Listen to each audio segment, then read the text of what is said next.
I'm Charlie Bannan, Managing Director for House, joined by Thomas Poulson, the Sales Director for House. Thomas has been working in the residential market for the past 8 years in Dubai alone. So a very good head to talk to us about the Q3 performance of 2025 Dubai real estate. Tom, I suppose the common headline at the minute is there's going to be a slowdown, or when will there be a slowdown? What are you seeing on the ground? Look, in that question, as opposed to necessarily the sentiment, I think that I've been hearing that for the last 4 or 5 years, that this can't last forever, it's not sustainable, but actually the numbers that we're seeing now with 3.3% growth, like on the average price per square foot compared to Q3 last year, it's more sustainable. And that's what we want to see, a market maturing, and it is on the up. And I think that just fuels more investor confidence, that because I think it is risky buying in a speculative market where there's massive price rises and so on. We haven't seen any big price fall, record pricing in terms of price per square foot, but I would rather see as well a more maturing and stabilizing market, and having that 3.3, that's across the whole of Dubai, by the way. The communities that we operate in, we've seen our sales values go up, which is the typical expat communities where you often hear in the news and people moving over, where do your friends and families live out here? We're seeing these go up sometimes 20%, the overall sales values there. And we'll highlight some communities later, and transactions up nearly 10% in them communities as well. Like, we're beating the overall market in that sense. And what's that down to? Is that because they're considered the main expat? Yeah, I would say that, we operate, we have really large coverage as a business. We've got circa, across off-plan resales, we've got over 200 agents. So we've got our fingers on the pulse in a lot of these, and we're only going to operate as a business in where it's popular, because it doesn't make sense to spread ourselves too thin. So yeah, these typical expat communities where it's tried and tested, people kind of know what they're buying into. We've got good case studies of every type of sale, whether that be buy and flip on handover, whether that be renovation, whether that be buy and hold for long-term investment. We've actually got a lot of case studies to support whichever investment strategy people have got. Of course, end users, the people that move in. Mm-hmm. So yeah, then that naturally fills buyers with confidence that are relocating here from abroad to buy into a safer market. And that's where we are specialists in. So the prices are up. It's never been a better time for sellers to sell their property. But does that make it a bad time for buyers to buy a property? Yeah, as it's a all-time record high price, and of course buyers are naturally skeptical or fearful that are they going to make money when they sell, and so on. So it's always a good time to buy if you have a medium to long-term plan to be anywhere in the world, in my opinion. If you're going to be here for, in your head, 5+ years, which I think now the sentiment, as we have talked about multiple times before, and so I don't want to keep beating that drum too much, that the mindset is staying here longer. I think people are building here for the future. More businesses are moving here. They're relocating their workforces from abroad to here. Like, they're planting deeper roots. And for me, I'm not saying it's wasted money renting at all. People have different strategies and so on, and it makes sense to rent in the beginning to get a feel for it. But for long term, I think it's just more secure, and to invest into your own family home or investments here. Property is always tried and tested as a good investment, regardless of if you're living in it or not. And yeah, I think we've seen 20,000 buyers registered with us in Q3. Wow. And that is not and look, I'll tell the truth, maybe some of them are other agents out there that are, inquiring on behalf of their clients, but irrespective of that, that's still a huge number of buyers in the market, registering interest, and they don't just register to be sent newsletters about property. They can get that from anywhere. They're registering to buy homes or express their interest to buy homes or investments. So the appetite is firmly there. And if you have a long-term outlook, it doesn't matter if you make money in the next month or next year. If it's a long-term play, worry about that in 5-10 years time. And by that time, we'll probably see more sustained growth, in my opinion, in these major areas.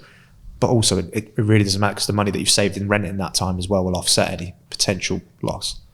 Got some notes here from communities and their year-on-year price growth, and it's nothing short of staggering. Jumeirah Gulf Estates year-on-year up 50%, the Lakes year-on-year up 43%, Arabian Ranches 36%, Palm Jumeirah 33%, Al Fashan 25%. That sounds incredibly high. And that can't be just down to the market's moved up 50% in Jumeirah Gulf Estates. What's triggering such a large percentage year-on-year? So for any listeners who are not familiar with them, but the majority of them communities, these are mature communities in Dubai. You're talking 10 to 20 year range in there. And actually a lot of the strategy now, and they're large properties, they're large plots typically in these areas. They're not like the newer builds now, which are typically, I'm generalizing here, a lot smaller. And a lot smaller plots in terms of the built up area and as well the plot size. So there is a lot of scope now for renovation work, and you will go and drive around these communities and pretty much they're almost like two sort of climates in each community. It's now like the fully renovated or the completely standard, like original, the original tiles, original floor and original bathrooms, where that's a different market altogether, and people buy them with the view to fully renovate them. I'm talking spending significant amount of money, but A, to live in it themselves, and B, or a lot of investors now are buying to flip, as we say, once they've completed the renovations in 6 to 12 months. So you'll find that that's what's triggered. If you go drive around there, as I was saying earlier, you'll probably see boards and scaffolding and construction companies in every other villa, that's not being done. So they're selling for huge profits a lot of the time. And some of that might have moved with the market as well. If they've bought it 4 years ago and renovating today, it's not necessarily to say we're going to guarantee you double the price, triple the price. That's not what we're saying, but there is margins there to be made and people are doing that. So that's why there's such hefty price increases in them areas. What I always find really interesting is that when these people are breaking records of house prices or price per square foot in these communities, because they've done such a good job with the renovation, and someone comes in turnkey, I'll buy it and I'll break a record. I'm happy to do it as a buyer. It actually pushes the price up of a standard property as well. And it just means that the margins for renovation always stay around the same, but the standard property that's had nothing done to it, that's just sitting there, automatically goes up in value too, because they know the worth of what someone can add into it. So simply by doing nothing, you can still make money in the market, which I always find really interesting. True, and there'll be less supply of them. Yeah. Because if everyone's doing it, then if you have the only one available option to do and make the money, okay, they might not make the margin they did last year, but it's still a good investment strategy. And a lot of the time, these companies buying them in their own name because the costs a lot cheaper. So yeah, it's a really good point. But just on that, there are in the reports that we're going to be sending out on the community levels. Like for instance, I looked at one yesterday, the Mac Hills, which is a really popular, and also there's also new things handing over there, but it's a very renowned name in the market. Been here since it started handing over when we moved out here. It says in the price per square foot that there's only been like a 2% rise. Now, what people need to just take note of is that doesn't suggest that the market's not gone up 2%. This is the average price per square foot. And this is why you need to speak to community and experts and companies that got their finger on the pulse to tell that story. Because actually, in the last 3 months and 6 months and this year, it's been a significant amount of like really entry-level townhouses handing over, which is brilliant. And there's a massive gap in the market, as we know, for that. But typically in Damac Hills, you've got quite large, once again, semi-large plots and built-up areas. So now having these a lot smaller properties that now reflect in that price, that brings the average price per square foot like down overall. So people might look at it and be like, well, that's not a good investment because it only goes up 2%, whereas that goes up in another area 33%. But that's not always the story that it tells. You just have to buy very smart, but as well as each individual, even within the communities, there's sub-communities have a different story to tell. So that's why you need to make sure that you're using an area specialist when dissecting this data. Yeah, because it depends what's being sold as Absolutely. to what the swings are going to be. Exactly. If 10 5-bedrooms transacted this quarter versus last quarter was all 3 bedrooms, it's going to look like there's a huge swing, but the reality is there's just been different level of activity in the market. Absolutely. You have to compare apples with apples. You have to compare what that particular type sold for this year versus last year. You can't compare, as you just said, a 3-bed townhouse at 1,500 square foot to a average price per square foot of a 6-bed independent villa that's on the golf course. Like, the people that I speak to, or people I hear agents struggle to help the most in this market, is the person that bought the 3 or 4 bedroom townhouse 3 years ago, and they know logically they could, let's say they bought that for 4 or 5 million dirhams. They know logically they could sell that between 8 and 10 million dirhams, depending on the community. But it's in what do they do next? Because they live in that home. If they want to continue to live in the same community, they have to spend a lot more money as well. So they don't actually realise the profit that they've made in that community. And also the trick of selling a house that you're living in to buy a house that you want to live in, and the timeline of that. And I think more and more we're hearing from agents in the office that are servicing clients like that, who may be in one of these main expat communities that we're mentioning here, but they're looking to move further afield in Dubai, just so that they can get more space in the house for a less price per square foot, and actually realize the profit that they have seen in their community.